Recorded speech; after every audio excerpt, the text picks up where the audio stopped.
Good evening, Santa Rosa City School Board President Sheffield, school board members, Superintendent Trinnell, and the community. My name is Indy Monday, and I'm happy to be back sharing another board report with all of you as the proud Bobcat principal of Brook Hill Elementary. Brook Hill is a special place, and I welcome all of you to come take a visit at any time. I'm going to spend some time explaining it the best I can, but you truly don't get to feel what it feels like to be in Bobcat land until you come experience it. So as I get started, please know the invitation is always open. Here's a snapshot of our Bobcat staff, who are one of the reasons why Brook Hill is such a special place. I won't go over all of the raw numbers in terms of who's present on our campus daily based on their role, but please know that we embody what it means to put students first. I can truly say that with confidence today, tomorrow, and every day. Bobcat staff go above and beyond for our Bobcat students. They connect with families. They show up daily to give our students the best educational experience that they can. And I want to publicly thank them for their dedication to our community. I would not be the leader I am today without them. And it's important that they are acknowledged during this report. We also would not be a school we are today without our Bobcat students. And without students, we wouldn't have schools. But there's so much more than students to us at Brook Hill. They come with new challenges. They overcome obstacles. They show us what being resilient truly means on a daily basis. Plus, they give the best hugs. I'm grateful for them, and I appreciate all that they have taught us, all that they will teach us, and for the passion and life that they bring to our school. As you can see, we have a population of students that isn't as diverse as we may imagine being tucked away in a neighborhood.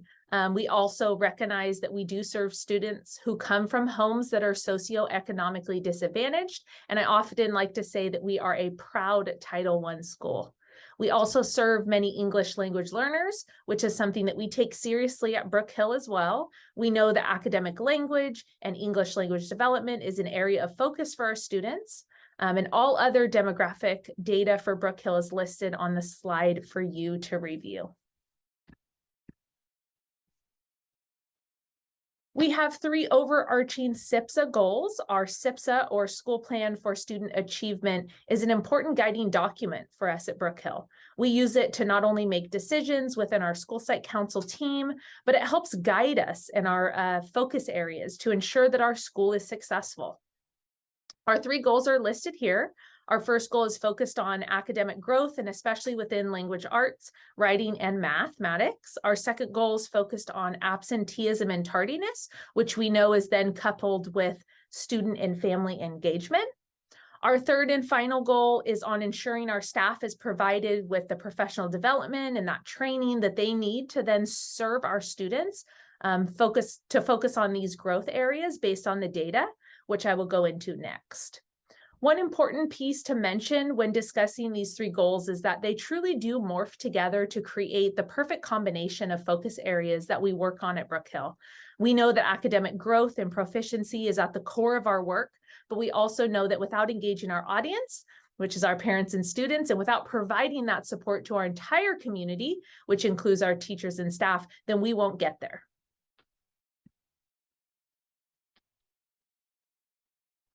To further explain the work that we're doing at Brook Hill, this is our cycle of inquiry. And now this cycle of inquiry is based not only on our goals, but also on the data that we have about our school, our students, and what improvements we can make as a whole. Here you may also notice that I did leave some information from last year, simply because what we're up to now is directly connected to the ongoing work we have been focused on since last year and even before that. Recently, and especially being a CSI school, which stands for Continuing School Improvement, we've been focusing on our academic programs.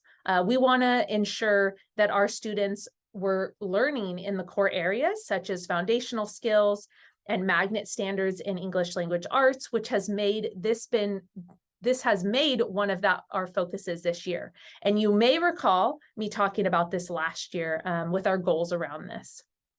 This year, we've taken our inquiry focus beyond just ensuring our content and instructional programs are geared towards these areas with the focus on growth. And we're now more intentionally using data to inform the decisions that we make and then modifying as needed based on what is seen in that data.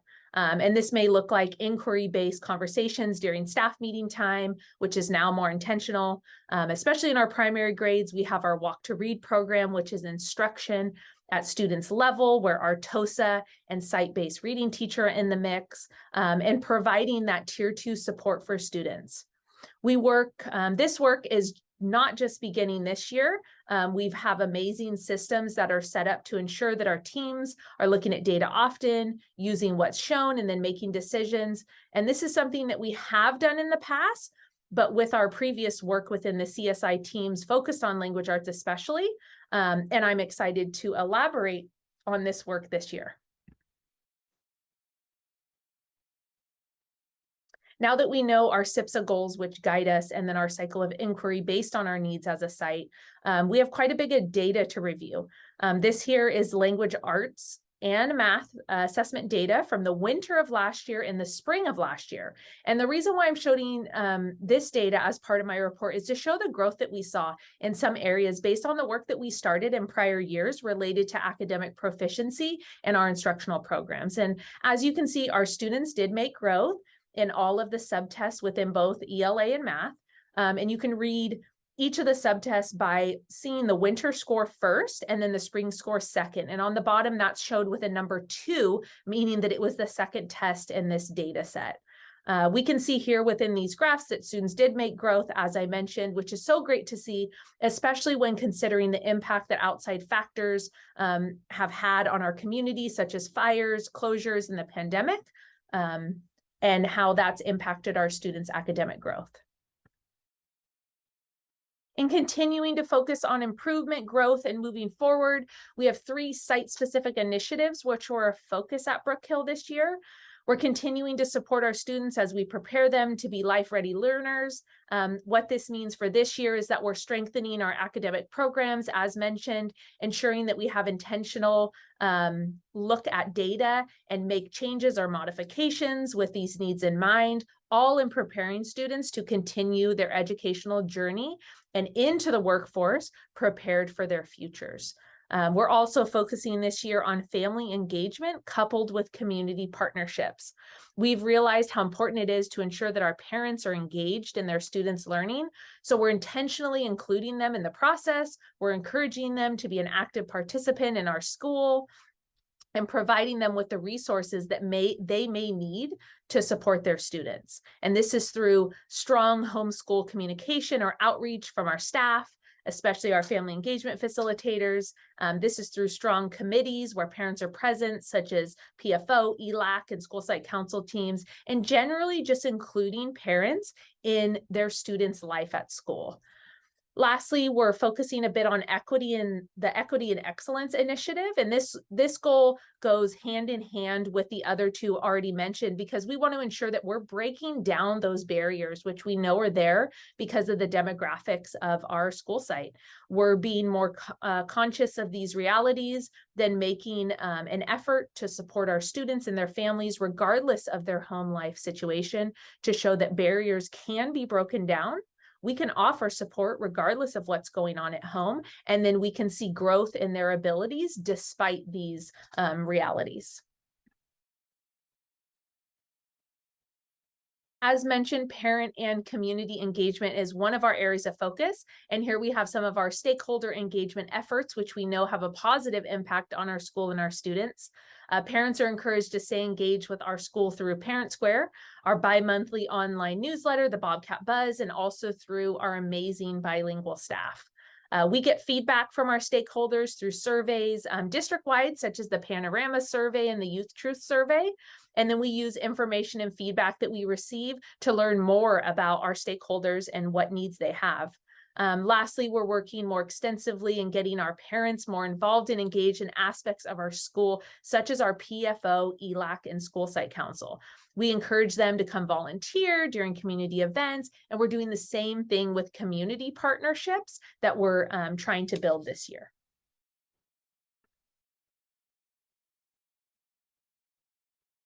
We have a lot to be proud of at Brook Hill.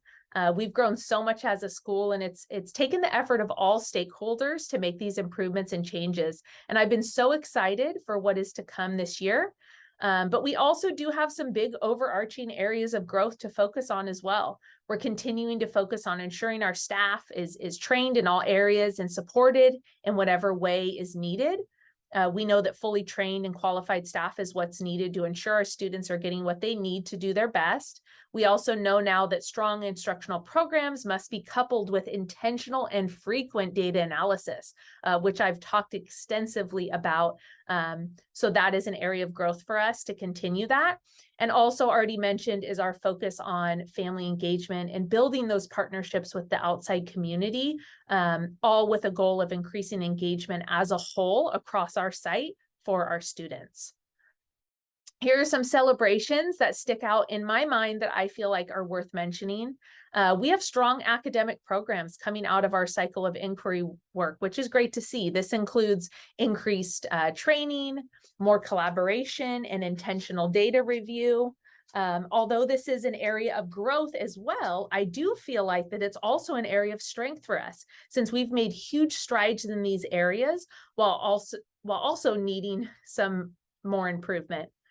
We have social emotional learning programs on site, which work well for our students. This includes our school counselor support, restorative justice implementation with class circles, a focus on general community and what we call our Bobcat family, as well as our new toolbox focus team headed by 4 awesome teachers who incorporated some ethnic studies into that work. We also have strong Tier 1 and Tier 2 teams, as well as systems that are set up on our campus that allow our staff to then utilize these Tier 1 and Tier 2 supports for students. This year, we also focused on calibrating around these supports, which has been awesome, as we want to provide a consistent but supportive environment for our students. We've been able to bring some new enrichment and sports-related equipment to our students to keep them engaged, focus on their physical wellness through this Made in Santa Rosa Foundation, which has been something I've been so grateful for. Our newest project, which is in the process of being approved, includes volleyball equipment. And I'm so excited for the possibility of this new activity to be funded and available for our students. We plan to have another Bobcat basketball team for both boys and girls. Plus, we have been incorporating more team-based sports during recess time for our students. We have a Bobcat School Student Council and Bobcat Leaders, which help students learn those leadership skills and be role models and helpers around campus. Our PFO is strengthening with the support of our new PFO liaisons, which are teachers who are then supporting the PFO team to ensure that our parents are supported in being involved in not just PFO, but their students' educational experience. They're working on fundraising for various improvements on campus and being just generally involved in our school community. And lastly, our community events last year, and I'm sure it will continue this year, were a huge success. We had events such as our spring talent show, our open house event, and 6th grade promotion. They were well attended. Our families were so grateful and engaged, and it allowed for our Bobcat family team, our staff, to show why we truly are the best team as we work together to create these events alongside our families.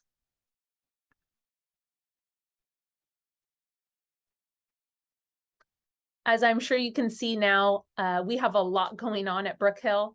I'm so very proud to share so much about Brook Hill with all of you during this board report.